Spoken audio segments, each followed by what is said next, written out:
Well, ladies and gentlemen, welcome to my latest project for 2009. This is a new purchase of mine. I have a pontoon boat, a 2-year-old pontoon boat that I've been using for fishing. But as I've been doing a little more crappie fishing and standing timber, I wanted to purchase something that was a little bit narrower and more maneuverable, so I can get in and out of those sticks. So what I've come up with here is a 1981 Alumacraft Jon Boat bass package. You can see that it's a little worn, but serviceable at least. I'm going to take you through. These are the before pictures. You can see I just picked it up. You can see snow still in the inside the boat. It wasn't covered this year. He had it covered. The man I purchased it from had it covered before, but this year he didn't have it covered. So you see a little bit of weathering. I'm going to take you all around the boat, just a little bit about my project. I had about a $1,500 budget for this project, and $1,000 of it was spent on this boat. So you can see I think I got a pretty good deal on it, especially for what it comes with and what kind of condition it's in. So I had about $500 left out of my budget to fix it up, to make it presentable and functional. So we'll start at the front. Well, we have this trailer here. It looks like it's very well worn.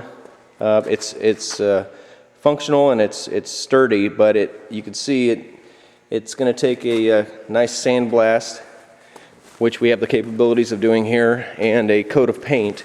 But other than that, the tires look good, and the main body mechanics look good. The only thing that concerns me are the bolts here on the hubs. We'll probably have to replace those. Otherwise, the trailer looks in good condition, other than some cosmetics. Now to the boat itself, we start at the front here, the bow. Looks like a original issue Evinrude trolling motor. I was told it works, but we'll see about that. I don't know what the pound thrust is on it. Can't really tell. But if it came with the boat, hopefully it'll push it. What else the gentleman threw in was this slightly dated Humminbird single beam, bow mounted as well, depth finder / fish finder. And you can see on a trolling motor it's mounted. There's the transducer right there. He replaced quite a bit of the carpet, and we'll take you through the mat there. Once again, this trolling motor is a foot pedal controlled. Hopefully I don't have to buy a new one, because that would eat into my budget significantly. You can see there are two sitting positions for fishing, as well as two riding positions for the fishermen. We have one up here in front, the bow mounted position, and let's see, I guess that would be the aft stern mounted fishing seat. We have the original 1981 Evinrude 35 horsepower 2-cycle engine. Looks like it has a new prop. It's not really new, it's rebuilt, but hopefully it hasn't seen any use. We have the rear compartment where we have the batteries, both batteries, the trolling motor battery and the regular motor battery, as well as the gas tank. We have the two seats for when you're underway. Each of these seats flips forward to show you a compartment. Now you can see, I mean, this has been outside, so you can see all this. This isn't rust or anything. This is just dirt and leaves. But he also threw in some rod holders and a couple lines for me to throw out when I do find those crappie holes. We have the fishing rod holders, and you can see, hopefully based on the lighting, you can see where the rod tips go in there. We can see another compartment for storage.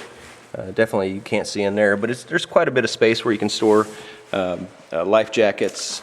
It looks like the lighting for the boat is in there, and any other items. This is really neat. He mounted the ruler for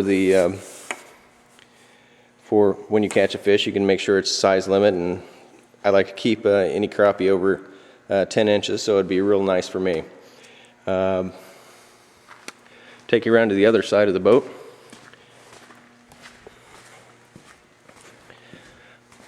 Unlike a lot of Jon boats, even the modification Jon boats, those that have put their time into modifying Jon boats, you can see that this one actually has a captain's helm. Here's the other storage compartment under the captain's seat. But we have a steering wheel that looks like it's actually original equipment. We have a bilge pump, which I'll show you, a bilge pump switch, the key to turn on the motor, lights, the aerator for the live well, and the accessory button, which I imagine works the horn, hopefully. Once up forward here, we have the crank for the built-in anchor and a spare tire. Now he didn't have a key for the lock on a spare tire, so I'll have to use some bolt cutters to get it out. This boat hasn't been on the water in 2 seasons, so we're going to have to see if all the mechanics are working. Hopefully this one here is working, the 35 horsepower Evinrude. I'm going to do a lot of the restoration of this project myself, or with help of family members. However, the 35 horsepower Evinrude, I'm going to, if anything needs to be done, I'm going to refer to my boat doctor that I normally take my other boat to. So that's it. The front deck looks good. The carpet looks good. I don't know if I'll keep this color, but it's in there now. If I have to replace any of it, I'll replace it all, I suppose. The back deck looks good as far as the carpeting. The only thing that really needs replacing is the floor of the boat. You can see some wear and tear in here. I'll probably end up replacing that. If I decide to keep the brown color, I'll try to match it. If I can't match it, maybe I'll just go ahead and do the entire carpeting of the entire deck. I mentioned the live well. Here you can see the built-in live well. Looks like it's watertight because it's got about 1.5 inches of ice in there. Here we're in Illinois, so we've had a cold snap. I went ice fishing yesterday with no luck, but the cold weather is here, and hopefully I'll get this project underway by mid-March or 1st of March is my goal. One of the things we know we're going to do is sandblast and paint the trailer. I'm going to look into sandblasting and painting the boat itself. I don't know. I'm going to defer to my father-in-law, who's the professional, but we'll either have to sandblast it or we'll soda blast it, depending on what he thinks. Whether sandblasting it will damage the aluminum. If not, we have a soda blaster, which is lucky, that will take any paint right off. He might even say that I don't need to take it off, just spray it with pressure wash, but he usually blasts anything he paints. So that's it. That's step one. The before pictures. I'll show you what I've already purchased. Over here we got a new tank, new gas tank, and here you can see the new fitting for the gas tank. We got 2 new battery boxes and 2 new batteries. Looks interstate deep cycle battery for the trolling motor, and a cranking battery for the motor, as well as he was using twine to rig his boat to the dock, but I'm going to use these 2 ropes that I just bought at Walmart. That's it, and I'll be posting more of these photographs and videos for later to see the end result of the project. Hopefully it turns out.